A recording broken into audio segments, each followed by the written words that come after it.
Eu pensei, falei, ai meu Deus, acho que eu não vou não. Não quero falar. A primeira resposta, eu não vou não. Mas depois eu pensei, falei, olha, eu acho que é uma oportunidade tanto de fazer uma pequena homenagem, né, a essas pessoas, né, que se foram, a esse amigo querido que se foi, quanto poder, mais pra frente eu vou falar sobre isso, né, atribuir valor simbólico. Né? O que isso quer dizer? Então, aproveitar esse espaço para fazer essa pequena homenagem. A proposta, eu acho que hoje é mais de comunhão do que uma fala isolada minha. Acredito que todo mundo aqui, em algum ponto, tem algo a dizer sobre o luto. Em alguma camada, em alguma instância, tem algo a dizer sobre isso. Eu pensei, falei, olha, então tá bom, vamos lá. Eu vou falar sobre o que dá. Né? Não consigo pensar em outro tema que não seja esse. Eu nem estava debruçada sobre esse tema nos últimos tempos, mas eu fiquei pensando, falei, eu vou falar sobre o que dá. E aí eu consegui elaborar, pensar na minha fala. Eu nem trouxe anotação dessa vez, porque da outra eu cheia de caderno, não abri nada. Aí fiquei mais tensa, porque eu sabia que tinha anotações que eu não ia conseguir recorrer. Mas eu falei, eu vou falar do que dá. E isso me fez um percurso para chegar num outro aspecto de estudo que me atravessa, que é a dor. E não tem como falar de luto sem falar de dor. E eu, pensei em começar a minha fala uma coisa um pouco mais teórica, mais conceitual. E antes de falar do luto propriamente dito, antes de falar do fim, eu pensei em começar falando do início. Do começo. Para a gente entender o que é que se passa num trabalho de luto. Trabalho porque dá trabalho mesmo. É um trabalho. Quando a gente nasce, o Lacan ele se refere a um texto de Shakespeare, algo parecido, e fala que o que está ali é uma libra de carne, um pedacinho de carne. E o que faz com que esse pedacinho de carne se torne um corpo é a linguagem. Alguém no mundo me recebe, me designa um sexo e me dá um nome. Essa é uma menina, ela chama Maria. Um começo. E aí, a partir disso, vamos guardar esse nome, esse outro que se apresenta, que quando nasce uma criatura humana, nasce junto à iminência da morte. A vida, ela é possível à medida que o outro se apresenta. À medida que um outro me acolhe, me dá um nome, me pega no colo, me amamenta, me materna e me dá um monte de linguagem, um monte de recurso para que eu possa existir. Então, guardem esse outro que ele vai aparecer. Então, nesse primeiro momento, Freud ele vai dizer que a instância psíquica que a gente tem nesse momento, ele chama de autoerotismo. O que é autoerotismo? O corpo é uma sede de vivências prazerosas fragmentadas num corpo fragmentado, psiquicamente fragmentado. Então, se eu falar bobagem, tu me corrigindo, não me deixa viajar. O que o bebê, vamos tentar fazer esse exercício, né? Ele, num primeiro momento, é aquele pacotinho, né? Ele tá ali, amarradinho, se espera, né, que ele esteja. Você vira para um lado, você vira para o outro, ele fica onde você deixar. Ele não tem recursos para fazer muita coisa por ele mesmo. Então, ele vive essas sensações de prazer e desprazer nesse bolo de carne, que até então não tem essa instância de unidade, né, essa percepção de unidade, e precisa que esse outro, mais uma vez, apareça e faça o que o Freud chamou de ação específica. Então, o bebê, ou essa criatura humana, sente um incômodo, um desprazer, isso gera desprazer num aparelho psíquico. O outro aparece, eu digo, parece a gente falando aqui agora, até então não tem outro, não existe outro. Alguma coisa acontece que sana ou alivia esse incômodo, isso gera uma descarga dessa energia, portanto, uma sensação de prazer. se vive isso nesse momento de autoerotismo. Mas vamos lembrar que o outro já estava lá. Bom, caminhando nesse desenvolvimento, vamos falar assim, algumas instâncias psíquicas precisam acontecer. Saindo do autoerotismo, a gente vai encontrar o que o Freud chamou de narcisismo primário. Narcisismo primário, sim, a vivência do prazer e desprazer ainda é no corpo, eu sinto no corpo, mas tem alguma coisa se anunciando para mim. Tem alguma instância psíquica se construindo e que o Lacan vai fazer ali uma conversa com esse narcisismo primário que ele vai chamar de estádio do espelho. Que é esse momento em que a criatura humana já conseguiu ter uma maturação orgânica capaz de se ver refletida em alguma superfície. Vamos chamar de espelho, né? Mas vale ressaltar que acredito eu que não seja sobre o espelho. Também é sobre o espelho, mas porque tem um outro. Então você vê a experiência de pegar uma criança e botá-la diante do espelho, botar no colo, né? E assim, é quase que uma coisa meio de tico e teco, né? Ó, eu tô olhando, tô vendo esse outro aqui, né? Já tenho uma percepção dessa coisa, dessa massa em movimento que aparece. Daqui a pouco eu olho, vejo ela no espelho. Ah, aquele deve ser eu. Né? E esse momento que o Lacan vai dizer que é de prazer para a criança, e ver uma criança brincar com o espelho é muito divertido, é uma delícia. Porque ela brinca com o espelho, ela brinca com a imagem dela, ela quer tocar o espelho, ela faz caras e bocas à frente do espelho, ela se experimenta, ela se namora. Né? Então, o Lacan vai dizer que isso é um momento de muito prazer, de júbilo da criança. Tá, para que eu estou falando disso? Nesse momento, a instância psíquica que aparece para nós, né, que aparece para essa criatura humana, né, que vem pela a chegada do narcisismo primário, que o prazer ainda é no corpo, sim, mas tem uma coisa acontecendo, tem um outro que eu estou começando a assimilar. Né? Então, a instância psíquica que surge, que se instala nesse momento, é o que o Freud chamou de ego. Então, quando eu falar ego ou eu, né, é esse encontro com a própria imagem e a ideia de unidade, que até então era uma massa, era um braço que passava aqui, de repente eu descubro que tem um troço que eu comando, que alguém chama de pé, e esse pé está ligado numa perna, que está ligado num tronco, que está ligado nos braços, que está ligado na cabeça. A ideia de uma unidade. Essa ideia de unidade, a gente vai pensar que é esse território orgânico que habita uma pulsão. Um território, esse pedaço de carne. Então, é uma unidade, é um território que a pulsão habita. A pulsão é isso, esse conflito de impulsos de necessidade, demanda e desejo. Bom, junto com isso, fazendo uma mistureba de teorias aqui, junto com o narcisismo primário, a gente vai ter o estádio do espelho, esse encontro com a própria imagem, essa ideia de unidade, né? O prazer ainda está em mim, mas existe uma coisa que chama não eu, uma coisa que não sou eu, é outra coisa, é o outro. O outro está ali, ó, o tempo inteiro. A coisa vai caminhando, a gente vai chegar no que o Freud chamou de narcisismo secundário, tá? Que a gente pode pensar no Lacan. Não vamos ficar no Freud.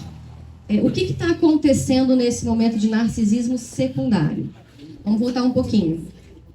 A gente tinha uma bolinha de carne, um isso, que de repente, ótimo, né? Mas num dado momento se instala um ego, então aquele bolinho de carne vira uma coisa, uma unidadezinha, né? A gente sai de um isso para um isso que também tem ego, né? Porque tem eu e já tem um outro. Só que acontece uma outra coisa, aparece um outro, um terceiro, que é o complexo de Édipo, o que o Lacan vai chamar de função paterna, nome do pai. Chega um outro. Então, ali se entende que nessa relação eu e o não eu, pera lá, tem mais coisa. Tem mais coisa que acontece. E aí, o Freud vai chamar isso de complexo de Édipo, que é a chegada desse terceiro. O Lacan vai falar sobre a concepção de linguagem e de castração. Bom, o que acontece nesse momento de... se vive o complexo de Édipo, o terceiro... O que é o terceiro? Né? É essa ideia de cultura, de civilização, de linguagem. E isso que vai fazer com que a gente aprenda a usar o banheiro. Essa exigência que se aprenda a usar o banheiro, que saiba qual que é o lugar de fazer as coisas. Tem lugar, tem hora, tem local, tem lugar no corpo. Tudo isso vai sendo localizado. Nesse momento de narcisismo secundário, ou seja, chegou esse outro que atrapalhou aqui o nosso rolê, acontece mais um evento, que é a possibilidade de investimento em objetos. Até então, que aquela criatura humana estava só chupando o dedo e alucinando com o seio, de repente ele começa a fazer assim, ó. Começa a esticar a mãozinha para pegar alguma coisa. Começa a se dar conta que existem objetos disponíveis no mundo para usar, para gozar, para se frustrar e que às vezes vão embora. Bom, toda essa historinha teórica que eu estou contando, né, que eu fui lá no Freud, fui no Lacan, para a gente começar pensando na teoria, né, para a gente poder entender o que acontece lá no luto, né? Então, se a gente passa por essas instâncias, né, e se constrói dessa forma, passível de investir libidinalmente em objetos no mundo, o narcisismo secundário vai proporcionar o que o Freud chamou de reversão da pulsão, algo assim. O que seria isso? Se eu invisto afeto em objetos, é preciso que, se nesse momento o objeto se perde, ou ele me frustra, ou eu me satisfaço parcialmente através dele, que essa libido retorne para o ego, para esse território orgânico que eu habito. É onde eu habito, onde o sujeito habita. Quando a gente vai pensar nesse luto que a gente falou hoje, né, da perda de um amigo, da perda de um amor, é basicamente isso que acontece. A gente se relaciona com as pessoas por vias de identificação, né? Aquela outra criatura humana faz algum sentido para mim, na minha vida, no meu funcionamento. Ela diz algo de mim, e eu digo algo dela. Quando esse objeto se perde, ou porque ele morreu, ou porque ele foi embora, nos abandonou, todo aquele afeto que antes era condensado em mim, naquela bolinha, estava tudo aqui, desordenado. Isso se organiza de alguma forma, e eu passo a destinar esse afeto para esses objetos. E quando eu digo afeto, é bem amplo, tá? Tudo aquilo que aquela pessoa representava para mim está destinado a ela. Então, o meu amor está destinado ao meu ódio, a minha raiva, a minha ira, o meu ciúme, o meu tesão, a minha decepção. Tudo isso tinha destino e organização, de alguma forma, naquele objeto. Então, nossa, eu detesto, eu ligo pro fulano, ele não me atende. Já falei para tirar esse telefone silencioso. Eu adoro quando o fulano manda flores para mim. Eu adoro quando tal coisa acontece, foi o fulano que fez. Ou então, vive conversando com aquela outra lá e eu tô de fora. O ciúme está localizado, a raiva, né, o tesão, está localizado, destinado àquele objeto. Organizado ali. Quando esse objeto sai de cena, né, o Freud vai falar isso em alguns momentos, né, e no texto da transitoriedade ele é muito claro. É desse tamaninho o que ele fala. A libido que estava destinada a esse objeto retorna para o eu. Toda essa energia, tudo isso retorna. E isso vai depender da potência que esse afeto era destinado, a importância desse objeto e a radicalidade da perda. Existem perdas e perdas. Existem perdas que são abruptas, de um dia para o outro, o objeto desaparece. E existem perdas que são crônicas. Aquele relacionamento que você está vendo, que está morrendo. Aquele bichinho de estimação que está velhinho já, não enxerga, está dando com a cabeça na parede. né? Esse luto, ele vai, de certa forma, essa reorganização libidinal vai tendo tempo de se organizar. Mas nem sempre é assim. Às vezes é abrupto, às vezes é da noite para o dia. Então, todo esse afeto que estava destinado retorna com uma potência equivalente, de volta para o eu, para o ego. E ela volta desordenada, porque ela estava organizada no objeto. De repente, ela volta. E ela volta desordenada. E com potência. A gente vai escutar na clínica as pessoas se referirem à perda e ao luto como assim, cara, eu tomei uma porrada. Parece que um caminhão passou por cima de mim. Parece que eu apanhei. Porque é isso, é o afeto voltando com toda a força. O objeto foi. O afeto, só que o afeto não. O afeto volta. Né? Isso volta com potência. E aí você vai escutar a pessoa rir, chorar, contar piada, sentir raiva, tudo ao mesmo tempo. É quase que um estado de loucura. Nossa, eu sinto que eu tô ficando louca. Tô enlouquecendo com isso aqui. Porque, de fato, é enlouquecedor. Né? Todos têm que reorganizar tudo isso. Né? E, bom, isso ainda é a parte teórica da coisa. Tá, e daí? E daí? A libido retorna para o eu, e né, o sujeito tem que fazer um trabalho de reorganização dessa libido para voltar a reinvestir em objetos no mundo. Tá, e daí? Muito simples, né? Lindo. Não, não é. Essa é a parte teórica. Né? Não vai, não fica. Vai dar bom no final, eu juro. Quero. Pode responder, pode responder. Vou responder primeiro. Carol. Uma aguinha. Sem gás. Bom, ok, essa parte teórica é linda, faz muito sentido. Mas a gente sabe que a teoria e prática tem um abismo. Né? Então eu vou trazer não um recorte, nem vou falar muito sobre, mas vou trazer o exemplo de um filme que chama Pieces of a Woman. Ele está assim na Netflix. Ele não está traduzido. A tradução, o pé da letra, seria Pedaços de uma Mulher, que é um filme sobre luto. São 2 filmes, né? Vou ver se dá tempo de falar do outro, que é Alabama Monroe, que acho que está na Globoplay. Que eu falo que não é um filme, é um murro na boca do estômago.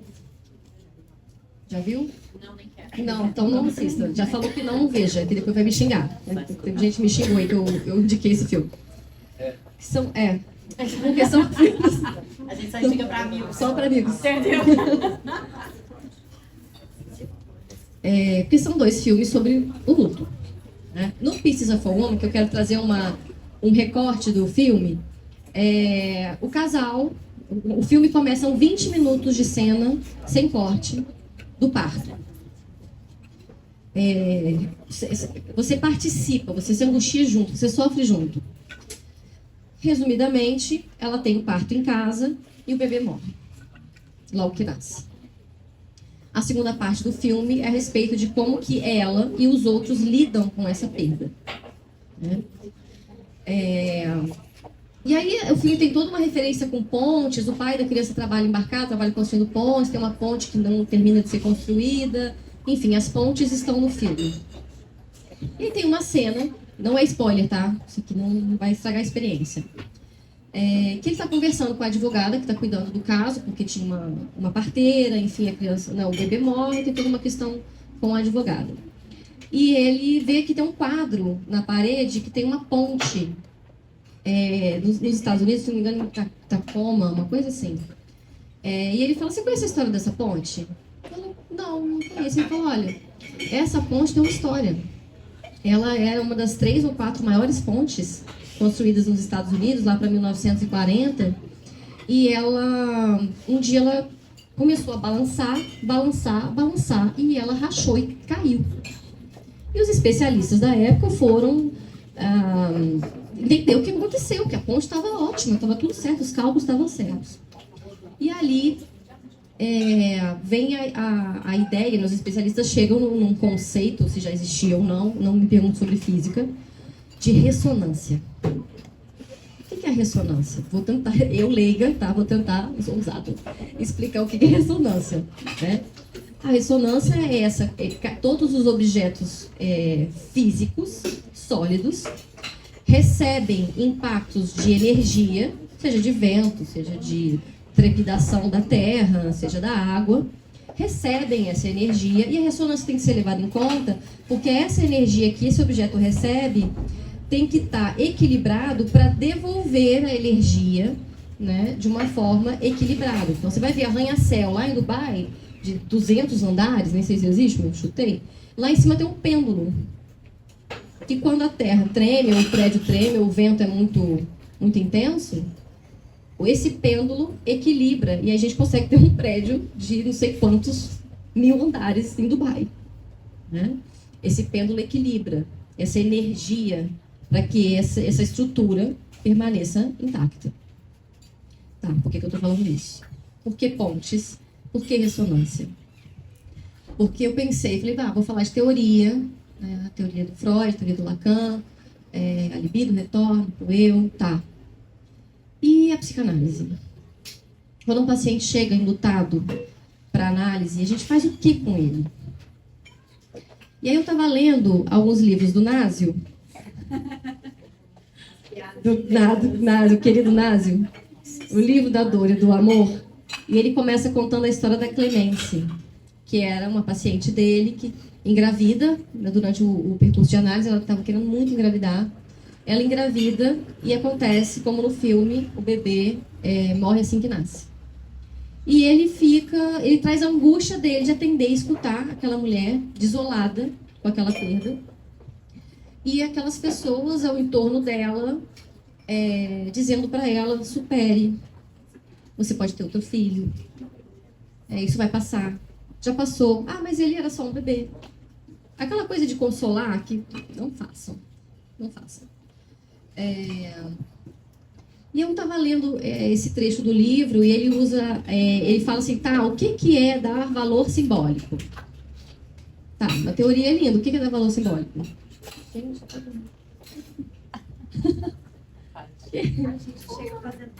Só vendo. Teoricamente, a gente vai pegar Lacan, vai pegar Freud, né? O que é dar valor simbólico? Como é que faz isso? E aí ele conta que nesse caminhar da análise com essa paciente, que ela está trazendo essa angústia, dessa exigência do outro, essa exigência da cultura de que ela superasse aquilo, de que ela passasse por aquilo, que ela esquecesse aquela dor, né? E ela não consegue, aquilo angustia ela e angustia o analista. E num determinado, depois de um ano quase, numa sessão, ela fala sobre, ter outro filho, como é que eu faço, né? Não sei se eu... E ele fala assim, olha, ele tem assim, ele fala de um rompante, uma coisa que veio para ele falou, olha, caso você venha a gerar outro filho, esse filho vai ser irmão do primeiro. E aquilo trouxe para ela... Ai, eu odeio psicanalista. Eu vou embora. E aí ela falou assim, eu não tinha pensado nisso. Eu não tinha pensado que se eu tiver um outro filho, ele vai ser irmão do meu primogênito. E esse lugar dele está preservado. Então, se eu amar um outro objeto, aquele amor que eu tinha pelo que se foi, não está perdido. Ele tem lugar. E aí ele fala que o que o analista tem que fazer? Ele tem que ressoar. Porque o que acontece na ressonância? Eu não terminei de explicar. Se essa ressonância ela é demais, ela atravessa sem controle, sem cálculo, acontece como a ponte de Tacoma. Ela chacoalha, chacoalha, chacoalha, chacoalha e desaba. Eu acho até que morreu um cachorro nessa história. Então pega sua água Tinha um assim, quando você falou aí. Vamos piorar a situação. Se a ponte não tem ressonância nenhuma,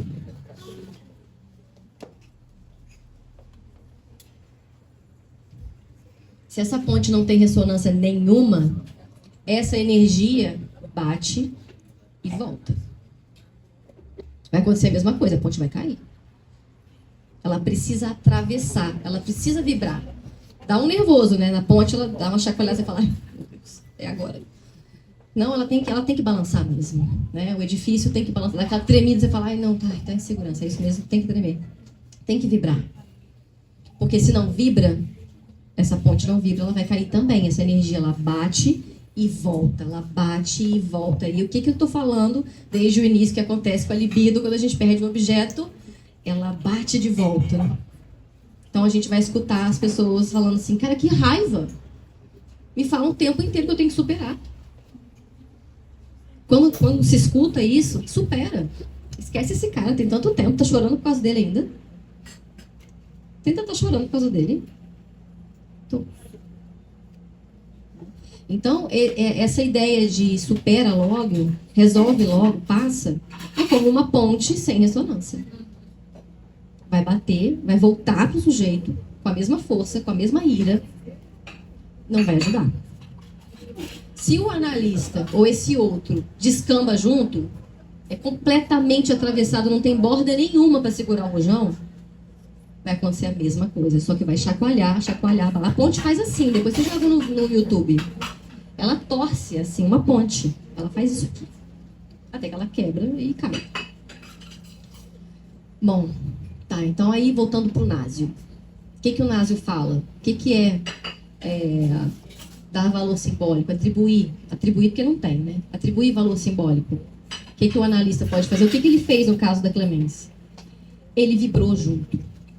Ele se afinou na vibração da dor daquela paciente. Ele foi a ponte que não caiu.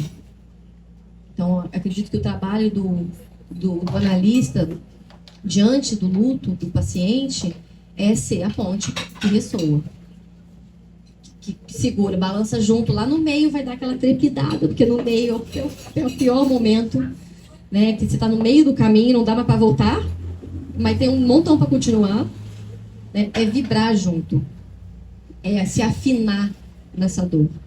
E quando ele traz esse significante de irmão, ele faz um deslizamento nessa cadeia significante. Ele traz eu gosto de pensar na análise como na análise num caso como esse de luto, em que você tem um tricô que estava sendo tricotado e de repente parou. Só que não fez o ponto, não fechou. E aquela linha, se você puxa, ela vem. E ela vai vindo. E vai vindo, e vai vindo, e vai soltando, e vai desmontando tudo. Né? Até que aquele tecido que se fez, você embola, faz um bolo, entrega na mão e fala, toma, é teu. Aí o sujeito segura aquela bola, aquele novelo e fala, caramba, eu faço o que com isso? Não dá pra fazer nada com essa bola. Né? E aí o trabalho da análise é ir puxando de volta esses nós. E puxando mais. E puxa, e agarrou de novo, pera lá. Tem um nozinho, vamos afinar com a dor. Tem um nó aqui, vamos com calma, porque se eu puxar, eu aperto esse nó. Eu pioro a situação. Então, vamos com calma. E o Násio fala que tem que ter paciência. Tem que ter muita paciência. Até porque eu não esqueci que o analista tem um sujeito ali também encarnado, que também é impactado. Né? Então, se ele virar a ponte, que aquele afeto atravessa ele vai tombar junto. Né? Então, ele tem que também saber disso, né? Para saber o que fazer diante dessa angústia que o outro traz para ele e dedica a ele. Né? Então, esse trabalho de luto numa psicanálise não é linear. Ele é confuso. Num dia o paciente vai chegar muito triste, muito arrasado. De repente, daqui a um mês, ele vai contar uma coisa muito engraçada que aquela pessoa fazia. E vai passar a sessão inteira rindo, contando daquilo. Vai ter um dia que vai chegar e falar, cara, eu tô com muita raiva do meu pai. Só que ele não tá aqui mais. Só que eu tô com raiva hoje. Tá, então fala pra mim dessa raiva. O que você queria dizer pra ele? O que ele fez? Isso vai puxando esse bolo, esse novelo, né? Esticando ele, que vai se tornando possível de novo tecer alguma coisa. Então, por que eu falei tudo aquilo no início de ego e de reinvestimento? Porque à medida que se organiza isso de novo, aí sim é possível reinvestir. Mas primeiro tem que organizar essa parada, para daí poder investir. Né? Então, assim, e não é magia, não é um negócio assim, nossa, revirei minha vida, reconstruí minha vida maravilhosamente bem um mês depois. Não. Se for isso, a gente vai ter que olhar. Peraí, nós estamos falando de outra coisa. Nós estamos falando de outra coisa. Mas esse processo é um que você vai escutar, e escutar, e não é uma escuta tipo, é chata, fala. Não, é essa escuta afinada com a dor do outro. Foi isso que o Násio fez, quando ele se afinou e falou, caramba, se você tiver outro filho, é irmão. Seu primeiro vai ter um irmão. Caramba. Olha o lugar, né, que ele conseguiu dar para ela, né? Então, um belo dia, aquele paciente, aquela pessoa, que não é só numa psicanálise que isso acontece também, né? Dependendo desse outro que você tem que te acolhe, que vai ressoar junto e vai dividir a dor com você, é possível também passar pelo luto, né? Mas o paciente ele vai chegar um belo dia, vai sentar e falar assim, tem uma novidade. Não tem uma novidade? Me matriculei na natação. Natação, que legal. Por que natação? Eu descobri que minha mãe nunca me levou para natação, eu não sei nadar porque ela nunca me levou. Só que eu quero fazer uma viagem, andei vendo, vi um panfleto outro dia, um negócio no Instagram, uma viagem e pra praia. Eu acho que eu vou... Ia ser legal se eu soubesse nadar. O analista atrás do divã assim, né? Quase não amei. Da onde isso veio? Do nada? Não. Isso veio desse trabalho de formiguinha, paulatino, de deixar o sujeito trazer e deixar ele falar. Não, mas fala de novo, ninguém me aguenta mais. Eu falei que eu ia te citar mais cedo. Daí que você repostou que... A Andressa que escreveu hoje. O consultório de um psicanalista é o lugar que se fala daquilo que ninguém mais quer ouvir, ninguém aguenta mais. Porque é esse que vai ter essa capacidade, espera-se que tenha, de, se não tiver, tem que fazer alguma coisa, tá? Tô supondo aqui, tem que fazer alguma coisa diante disso. Tá bom, então, ninguém mais aguenta você falar disso, mas então fala disso pra mim. Conta só mais uma vez. Conta mais uma vez. Porque cada vez que se conta, é outra história. Nunca é a mesma, né? A Colette Solé fala num dos livros dela que a repetição não é reprodução. Não é uma reprodução crua. É repetição. Repete, fala de novo. Me conta detalhes. Eu quero detalhes. Porque a gente fazia piquenique. Meu pai sempre levava um patê de não sei o quê. Como é que era o patê? Era ele que fazia? Detalhes. Eu quero detalhes. Por quê? O que são detalhes? Palavra. E a palavra, por que o Freud vai dizer que a cura pela palavra? O que é magia que acontece? Não, gente. Tem todo um negócio psíquico que acontece através disso, né? Porque se esse afeto que estava destinado, tinha destino, organização, retorna para mim com essa potência, com essa força, desorganizado, que eu tenho que... Como é que eu faço para... Eu faço o que com isso? Tá, e agora?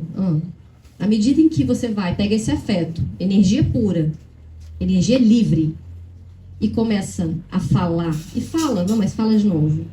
Não, mas me conta de novo, como é que foi aquele dia? Fala mais uma vez, tá? Como é que era a sua mãe? Você tá com raiva dela? Fala da raiva. Você tá com saudade? Como é que é sentir saudade da sua mãe? Fala. É puxar, o analista tem que puxar esse fio, não é assim fala chato. Ele tem que saber puxar esse fio, para saber aonde que isso pode chegar. Porque isso vai trazendo, vai fazendo ligação desse afeto que tá aqui no peito, que as pessoas falam que tá doendo, vai fazer ligação com essa palavra. E à medida em que essa ligação acontece, como irmão, isso gera uma descarga de energia. Alivia. Falar alivia? Não, né?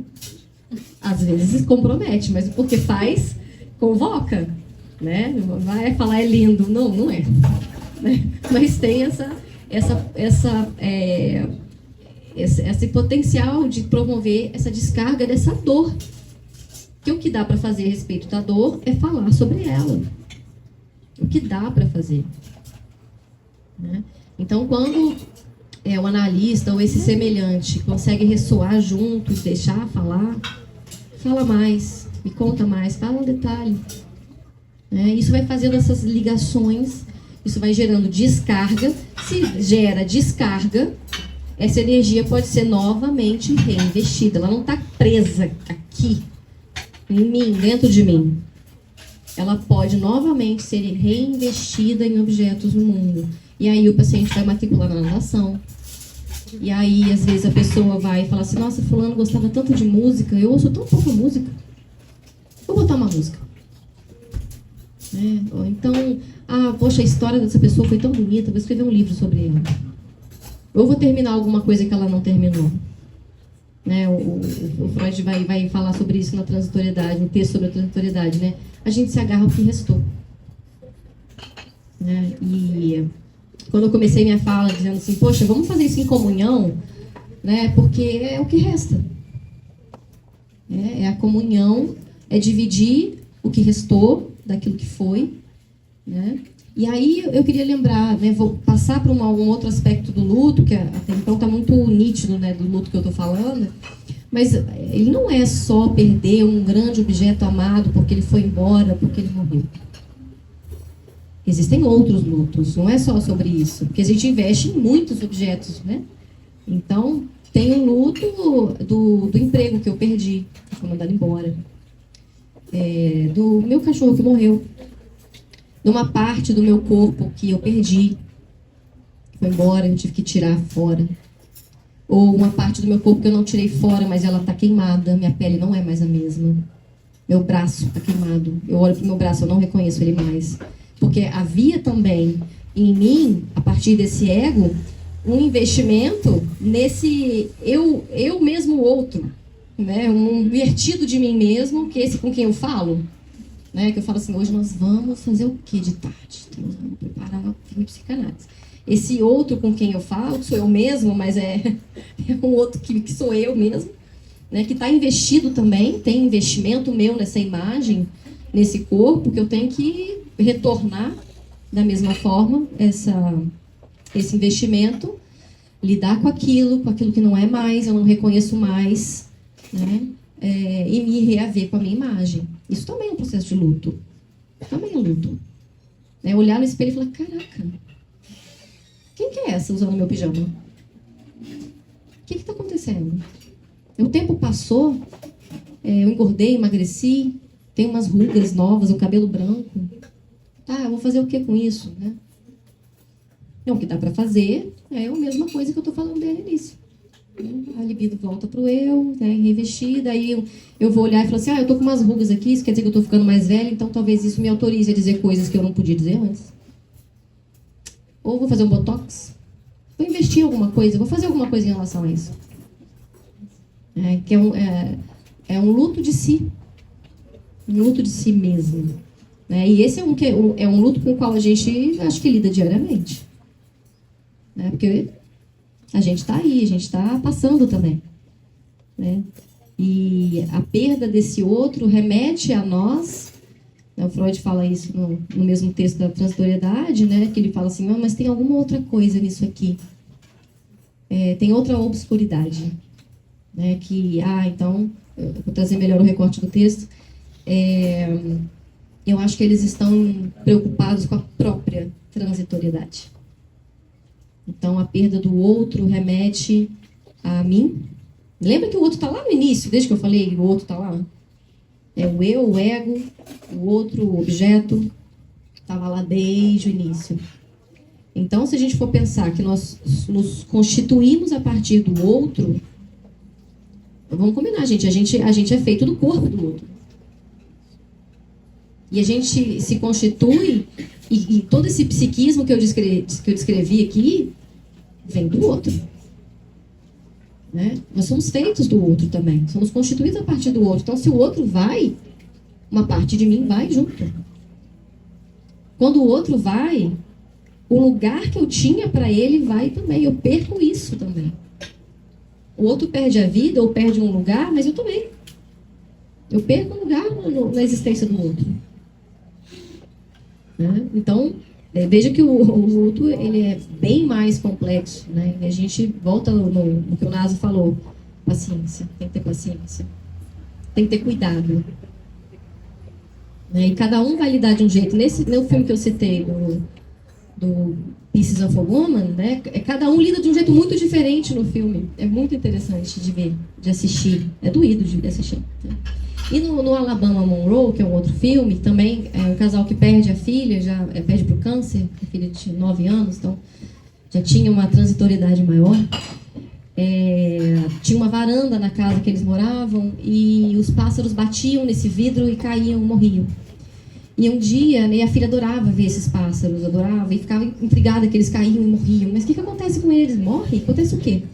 E o pai dizia, não, morre, acabou. E a mãe falava, não é assim. Ela tinha uma questão mais religiosa. E aí, depois da filha ter morrido, um dia um pássaro pousa na varanda e ela fala assim, caramba. E ela tem um momento, você entende ali que ela está tendo uma coisa meio tipo, será que é a minha filha que está ali? E ela resolve colocar adesivos nesse vidro. E o cara chega, o que você está botando adesivo aí nesse vidro? Ela fala, porque eu não quero que os pássaros não vejam o vidro. E caiam, batam e morram. E o filme termina com uma discussão derradeira entre os dois, que ela briga com ele e fala, se eu quiser achar que a minha filha é um sapo, ela é um sapo. Que esse foi o sentido que ela conseguiu dar para a filha, né, de continuidade. Como que cada um vai lidar com isso é muito individual. Então, voltando para o Naso, por que o analista tem que se afinar com a dor? Porque ela é individual e intransferível. Né?